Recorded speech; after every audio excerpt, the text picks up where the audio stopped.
জন্মদিন মানেই হলো মায়ের হাতের বানানো স্পেশাল এক বাটি পায়েস।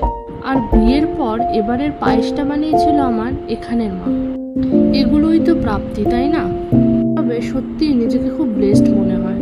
তার সাথে বোনাস হিসাবে ছিল রাত্রেবেলা সাডেনলি এই সারপ্রাইজটা। আর এটা পুরোটাই plan by my beloved husband. মিডনাইটে এরকম সারপ্রাইজ পেতে কারই না ভালো লাগে। তাই একটু ছোট করে ফটো সেশনই না হয় করলাম। এবার সব থেকে পছন্দের টাইম আমার কেক কাটার টাইম। থ্যাংক ইউ সবাইকে। থ্যাংক ইউ বলে অনেক ছোট করা হবে। It's means a lot. তোমাদের থেকে এত ভালোবাসা পেয়ে সত্যি ভীষণ ভালো লাগছে। ভগবানের কাছে সারা জীবন কৃতজ্ঞ থাকবো তোমাদের সান্নিধ্যে আসার জন্য আমাকে সুযোগ করে দিয়েছে। Thank you once again. দেখেই বোঝা যাচ্ছে বউয়ের জন্মদিনে বেচারার অনেক খাটনি পড়ে গেছে।